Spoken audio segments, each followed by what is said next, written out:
beginning of the end for Park Geun-hye. Plane carrying Brazilian professional football team crashes in Colombia. And government action against localist Lau Siu-lai over oath-taking.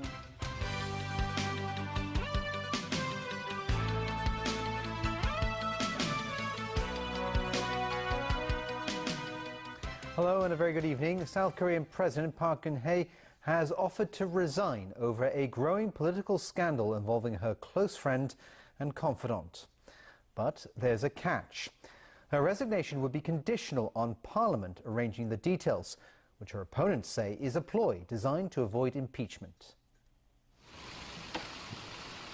It's the beginning of the end for South Korean President Park Geun-hye, who today asked Parliament to help find her a way to resign. It's a subtle but potentially useful tactic of burdening Parliament with the task of resolving this weeks-long political crisis.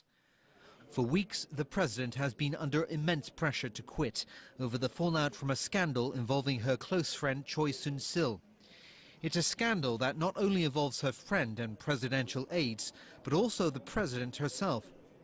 South Koreans have gathered every Saturday for the last few weeks to hold mass rallies in the capital to force Park to leave office.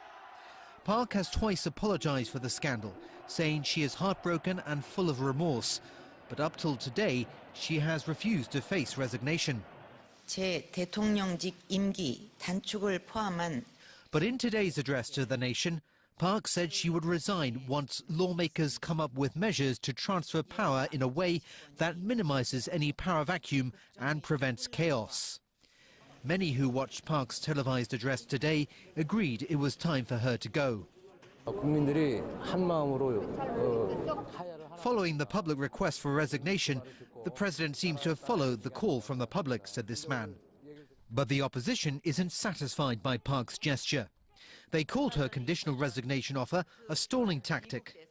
The country's largest opposition party, the Minju Party, says it will not let Park's ploy to avoid impeachment interfere with a planned vote on impeachment on Friday.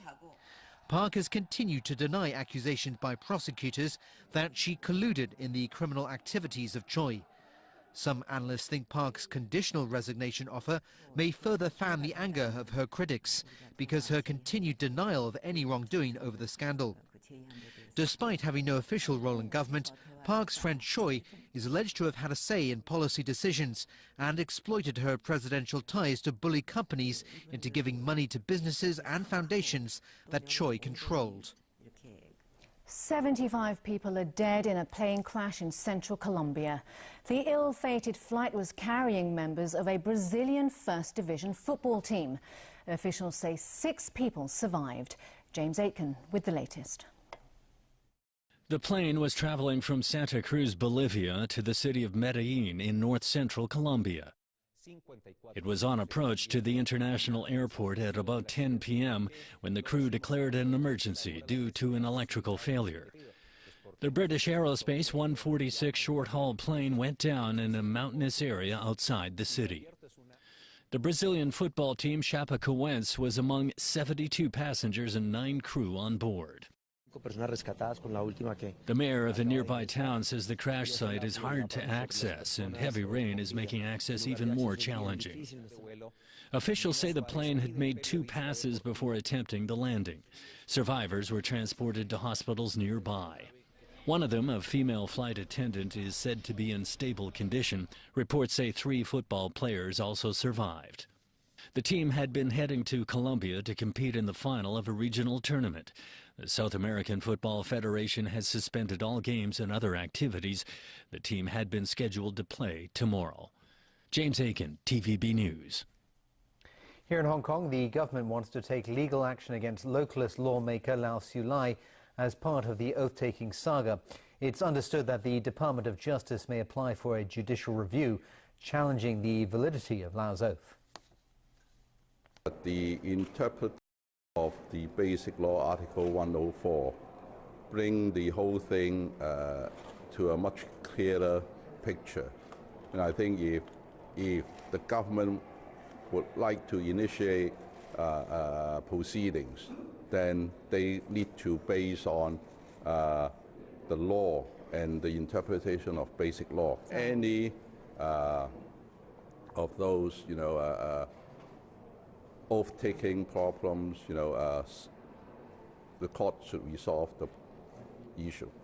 It's not a kind of a proper political measure to be taken by the current government. The government is trying to change the election result, denying the mandate of the people given to us in the election. Well, in Beijing, State Leader Zhang Dejiang has spoken out against Hong Kong independence. Zhang met with members of a visiting pro-establishment group today. Evelyn Leung reports. The meeting took place at the Great Hall of the People in Beijing this afternoon. Robert Chow is the convener of the group Silent Majority for Hong Kong. Chairman of the National People's Congress Standing Committee, Zhang Dejiang, said he was happy to have this opportunity to meet with Chow. Zhang said even though this is their first meeting, he has long noticed Chow's work, which the state leader affirmed and highly praised. Zhang added in Hong Kong there are a lot of hidden voices over controversial issues. He said these people rarely have a chance to speak out, and Silent Majority offers them a platform to voice their opinions.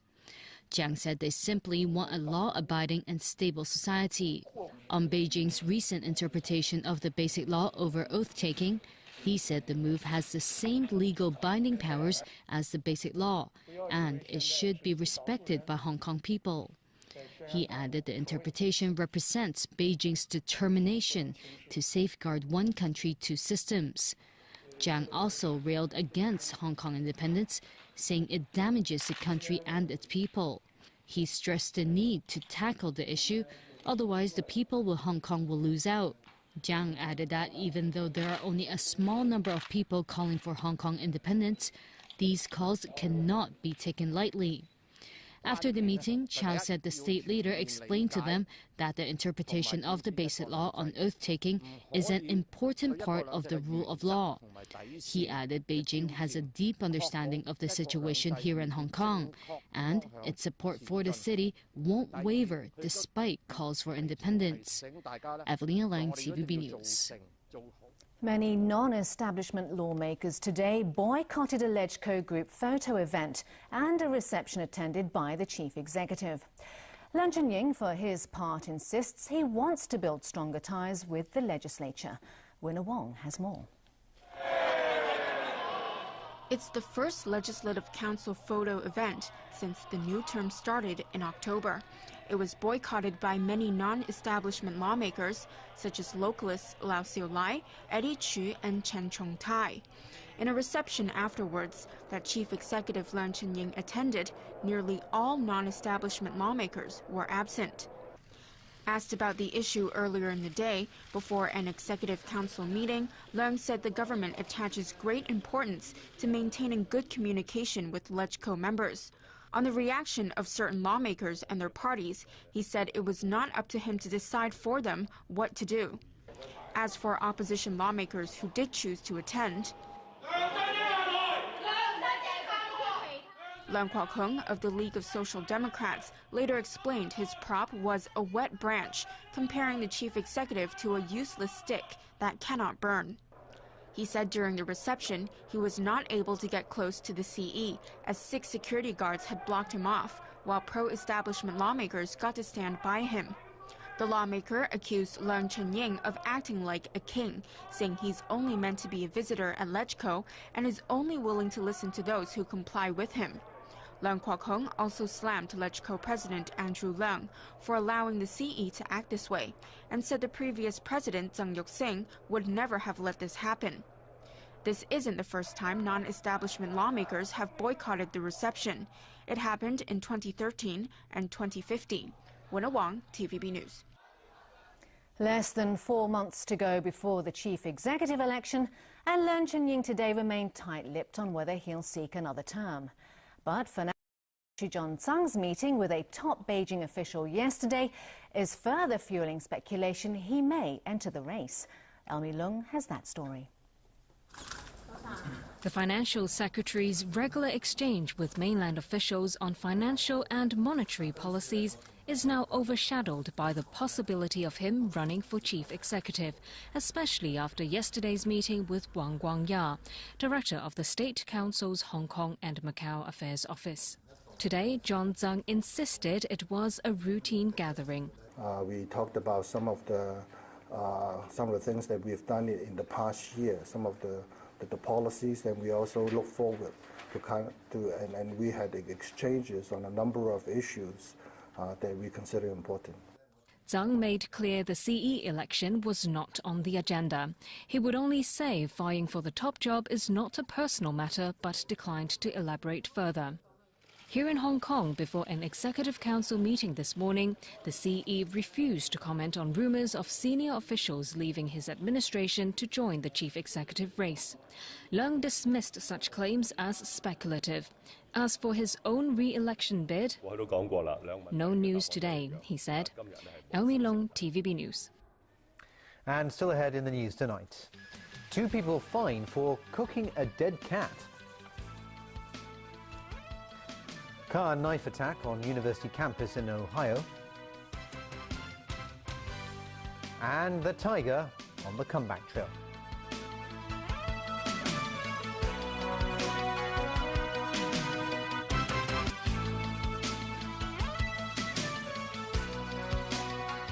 Welcome back. 2 people who cooked a dead cat to feed their dog have each been fined $1,000 at Tuen Mun Magistracy. As Rachel Leung reports, some animal lovers think the penalty was too light. The pair arrived at Tuen Mun Magistracy this morning to each face a charge of using the flesh of a cat for food. Xu Xingqiao and her cousin Tang Shunguang had pleaded guilty to the offense, which carries a maximum penalty of a $5,000 fine and 6 months in prison. The court heard that they had cooked a cat to feed their dog at their home in Pak Hong on January 31st. They were caught when 2 police officers were patrolling the Yuen Long neighborhood and saw them skinning the dead cat while a pot of water was boiling nearby. She claimed their cat had died from the cold weather, so her cousin suggested cooking it to avoid the carcass waste. The defense argued that Xu was not aware of Hong Kong laws, as she has grown up in a rural area on the mainland. Magistrate Kelly Shui told the pair that their conduct was unacceptable, as animals are respected and protected in Hong Kong, adding that animals are friends of humans. In handing down the sentence, the magistrate said there was no evidence to prove the cat was still alive during the cooking process. She fined them a total of $2,000. Animal rights advocates said the fine was too lenient and not having enough of a deterrent effect. They cook and try to eat the cat is only pay the price of $2,000. In fact, it is, less than you throw a rubbish on the street. It is very unreasonable. And people will keep, trying to do that again and not afraid to pay this, such a low penalty. He's urged the government to review the law and do more to boost animal protection. Rachel Leung, TVB News. Aviation officials say departing flights out of the airport had to be suspended for 15 minutes today after a flight's details disappeared off the radar for 26 seconds.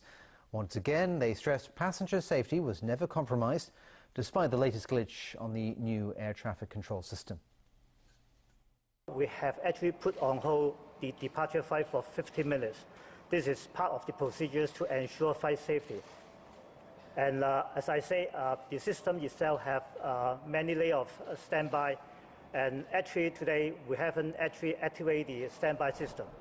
So it's only within the main system, one of the subsystems which has experienced some problem. We will not compromise any flight safety. We see there's any risk to the system which will cause safety implications. We certainly will consider switching back to the existing system. A new private hospital will begin operation in the first quarter of next year. As Caleb Long takes a look at how that may affect the entire sector. Gleneagles Hong Kong Hospital is a joint venture between Singapore's Parkway Pantai and Hong Kong's NWS Holdings. The joint venture was awarded a plot of land in Wong Chuk Hang in 2013 for around $1.7 billion. The University of Hong Kong's Faculty of Medicine will oversee the hospital's clinical governance. As part of the deal with the government, at least 50% of the beds have to offer package charges and 70% of the clients should be local residents. During its initial period of operation, the hospital will offer 50 surgery packages. It may offer more in the future. We will gradually extend it and expand the number of packages to 100, eventually to 150. And we are fairly optimistic that we can do that within a 12 to 18-month horizon of the opening of the hospital. The hospital has not decided on its fees yet, but insists they will be transparent. The fundamental thing behind the package is to make sure that the package is all-inclusive, so that there's peace of mind for the patient when they come into our hospital. Then they know that it's one price that they pay. Chairman of the Hong Kong Private Hospitals Association, Anthony Lee, says with Gleneagles' introduction of packages, other private hospitals may follow suit. Lee believes this may encourage healthy competition.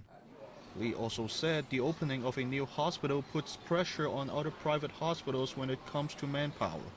Caleb Leung, TVB News. More overseas news. U.S. investigators are looking into whether a car and knife attack at Ohio State University was an act of terror by a Somali-born student. 11 people were injured, one of them critically. Police say the attacker, identified as Abdul Razak Ali Artan, ploughed his car into a group of pedestrians on campus yesterday morning. He then got out and began stabbing people with a butcher's knife before he was shot dead by a campus police officer. A motive was not immediately known, but investigators say Artan had criticized the media for its portrayal of Muslims. They say Artan, who was a legal permanent U.S. resident, may have been self-radicalized. Law enforcement officials have raised concerns about online extremist propaganda that encourages knife and car attacks, which are easier to pull off than bombings. Tens of thousands of Cubans have been paying their last respects to the late revolutionary leader Fidel Castro. Thousands waited in lines for hours into the night yesterday to pledge their respect at the Jose Marti Memorial in the Cuban capital. More are expected today at the memorial. Foreign officials have also been invited to the memorial. Among those paying their respects is Vice President Lee Yuan-cha. Meanwhile, U.S. President-elect Donald Trump has threatened to scrap America's détente with Cuba if Havana doesn't give Cubans and Cuban Americans a better deal. Some warn that could derail improving trade and travel ties, which included the first commercial flight from the U.S. to Havana in more than 50 years that took off from Miami yesterday. Thailand's parliament today named Crown Prince Vajiralongkorn as the new king. That completed a formal step for him to take the throne after the death of his father last month. The Thai cabinet submitted the Crown Prince's name to the National Assembly after a brief meeting. That's in line with a decades-old law on succession. Lawmakers formally acknowledged him as the new monarch, and as part of established procedure, the Crown Prince is being invited to take the throne. There have been media reports suggesting that could officially happen as early as Thursday. The Crown Prince was originally supposed to assume the throne shortly after his father, King Bhumipol Adulyadej, died, but Vajiralongkorn delayed the move, saying he needed time to mourn. Japanese health authorities have been culling tens of thousands of birds after finding a highly contagious avian flu strain in 2 prefectures. The government confirmed that the highly virulent H5 strain was detected in birds at a chicken farm in Niigata, where about 40 of them were found dead yesterday. Dead ducks at a farm in Aomori also tested positive for bird flu. Culling of about 310,000 birds began today at the Niigata farm and will continue up till Friday. Officials restricted the movements of poultry and eggs within 3 kilometres of the infected farms. Australia's Great Barrier Reef has just seen the worst die-off ever recorded at the World Heritage Site. Scientists say warm seas around the coral reef have killed 2/3 of a 700-kilometre stretch of coral over the past 9 months. The coral reef is the world's biggest, and the findings will be a major blow to tourism. Governments are expected to spend $1.5 billion over the next decade to improve the reef's health. Researchers say Australia has now seen 3 major coral die-offs since 1998. This one is by far the most extreme, and we've seen 3 of these events now with just 1 degree of global warming. So 2 degrees of global warming, which is the international target, is going to be a very challenging place for the Great Barrier Reef. Okay, you teeing off with some golf? I am. The great...